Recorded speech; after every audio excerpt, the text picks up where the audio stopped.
किसी भी काम को टाल देना भी अपने आप में एक काम है, वो भी एक कर्म हो गया, है ना। तुमसे कोई पूछे अभी अभी तुमने क्या किया, तुम कहोगे मैंने एक काम को टाल दिया, ठीक है। कोई काम तुमने अपने लिए अभी तय कर रखा था, उसको तुमने कल पर टाल दिया। तो कोई तुमसे पूछे अभी क्या किया, तो इसका सही जवाब ये थोड़ी होगा कि मैंने कुछ नहीं किया। इसका सही जवाब ये होगा कि मैंने अभी अभी अपने काम को टाल दिया कल पे। तो कुछ तो तुमने किया ना। मूल एक सूत्र होता है कि कर्म को नहीं कर्ता को देखना होता है।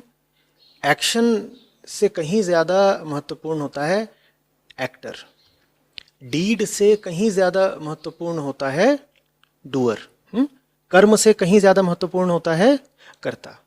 ये अलग बात है कि कर्ता तो अंदर छुपा हुआ है, उसे कुछ पता तो चलता नहीं। तो कर्ता की पहचान करने के लिए हमको परीक्षण किसका करना पड़ता है, कर्म का। लेकिन कर्म का परीक्षण भी करा इसीलिए जाता है ताकि कर्ता की सही सही पहचान हो सके, ठीक है।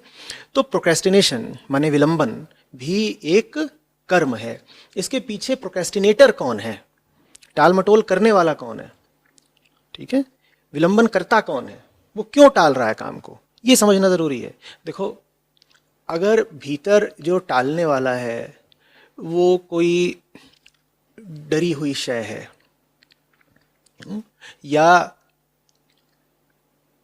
अपना ही बुरा चाहने वाली शय है, हिंसा से घिरा हुआ कोई केंद्र है भीतर जो किसी चीज को टाल रहा है, तो वो जिस चीज को टाल रहा है वो निस्संदेह टालने लायक नहीं रही होगी, कोई अच्छी ही चीज रही होगी।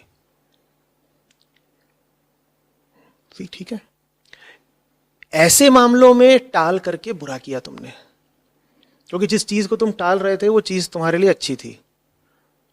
तुमने उसे टाला ही इसीलिए क्योंकि वो चीज तुम्हारे लिए अच्छी थी और तुम्हारी नीयत है छोटा बने रहने की, बुरा बने रहने की, डरे रहने की, अपने अहंकार को बचाए रखने की। ये नीयत है इसलिए टाला। जो टालने वाला है वो गलत है इसीलिए वो सही चीज को टाल रहा है। एक मामला तो ये हो सकता है। लेकिन इसके विपरीत एक दूसरी बात भी हो सकती है। दूसरी बात ये हो सकती है कि भीतर से तुम सही हो, भीतर तुम्हारे सच्चाई है, भीतर तुम्हारे प्रेम है, बोध है, तुम जान रहे हो कि तुम कौन हो और इसीलिए तुम्हारे लिए क्या करना ठीक है क्या करना ठीक नहीं है। क्योंकि तुम्हें पता है क्या करना ठीक नहीं है, इसीलिए जो ठीक नहीं है उसको तुमने टाल दिया। अब प्रोक्रेस्टिनेशन बुरा बिल्कुल भी नहीं है। तो लोग बार बार ये सवाल लेकर के आते हैं कि प्रोक्रेस्टिनेशन प्रोक्रेस्टिनेशन बुरी चीज है, बुरी चीज है। नहीं, अपने आप में बिल्कुल बुरी चीज नहीं है। ख्याल तुमको आ रहा है कि किसी का सर फोड़ दूं अभी, और इस ख्याल से तुम आजाद नहीं हो पा रहे हो, टाल दो ना, क्या बुरा है। जो चीज करने लायक नहीं है उसको टाल दो। साल 2 साल पहले का मेरा वीडियो था, आप लोगों ने पसंद भी खूब किया था, जिसमें बार बार एक लड़का आकर के पूछे वासना बहुत सताती है, वासना बहुत सताती है। तो मैंने उसको कहा था कि तुम उससे कहा करो वो स्त्री कल आना। ये क्या है, ये प्रोक्रेस्टिनेशन ही तो है। टाल दो। भीतर ही भीतर तुमको पता है कि सही क्या है, लेकिन बाहर जो सही नहीं है तुम्हारे लिए, जो गलत है तुम्हारे लिए, वो तुमको निमंत्रण दे रहा है, आकर्षित कर रहा है, बुला रहा है।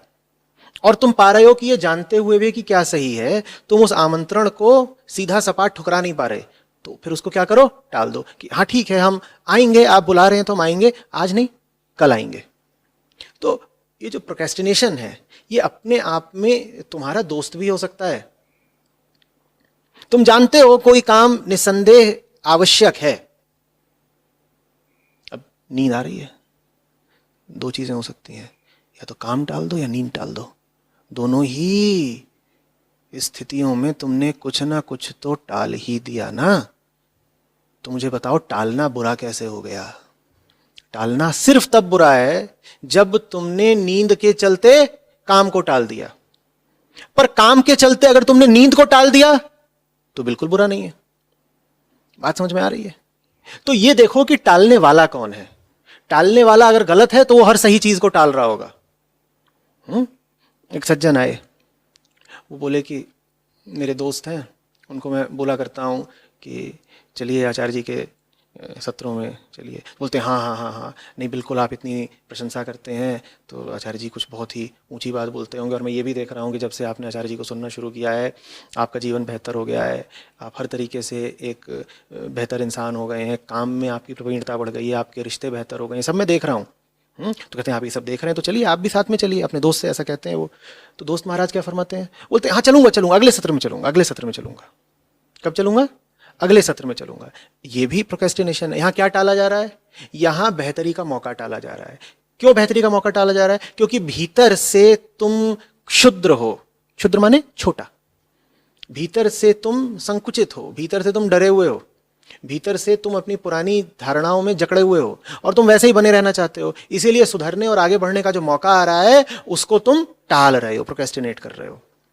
ये बात आज सबको स्पष्ट हो जाए, क्योंकि जब भी कभी सवाल पूछा जाता है कि प्रोक्रेस्टिनेशन बीमारी है तो तत्काल समाधान देने वाले लोग समझाना शुरू कर देते हैं कि प्रोक्रेस्टिनेशन की बीमारी को ऐसे ठीक करिए, आदत लगी हुई है प्रोक्रेस्टिनेशन की तो ऐसे ठीक करिए।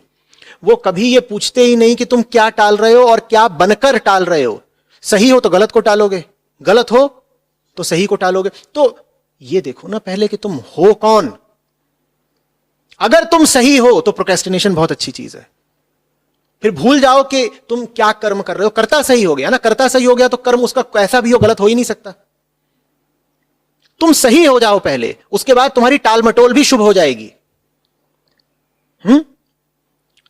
कोई परिपक्व इंसान हो, जिसके मन में गहराई हो, जिसके दिल में प्रेम हो, उसको अगर कभी टाल मटोल करता पाओ तो समझ लेना कि बिल्कुल ठीक कर रहा है। ये किसी ऐसी चीज को टाल रहा है जो करने लायक ही नहीं है, इसीलिए तो टाल रहा है। दूसरी ओर अगर किसी ऐसे इंसान को टाल मटोल करते पाओ जिसको तुम जानते हो कि अभी मन का उथला है, उसकी चेतना में अभी परिपक्वता नहीं आई है,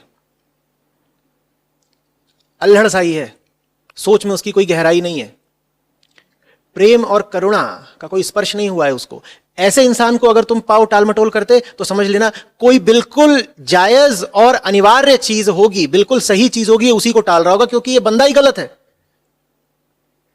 अगर इंसान ही गलत हो तो वो किस चीज को अनिवार्य रूप से टालेगा? जो कुछ भी सही होगा। तो ये देखो भी मत कि वो किस चीज को टाल रहा है, ये जान लो कि अगर ये इंसान गलत है तो सही चीज को टाल रहा होगा। तो आप अपना ध्यान इस बात पर कम लगाएं कि टालने की आदत से मुक्ति कैसे पाएं। आप अपना ध्यान इस बात पर ज्यादा लगाएं कि आप कौन हैं। ये जो टालने वाला केंद्र है भीतर, जो टालने की भावना और इच्छा उठ रही है भीतर से, वो क्यों उठ रही है? किसकी सुरक्षा की खातिर आप अपना काम टालना चाहते हैं? इरादे क्या हैं भीतर? क्योंकि टालने के पीछे हमेशा कोई इरादा होता है। भूलना नहीं, काम भी टाला जा सकता है और नींद भी टाली जा सकती है, लेकिन दोनों मामलों में इरादे बहुत अलग अलग होंगे।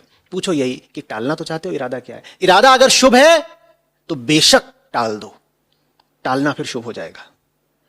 ठीक है।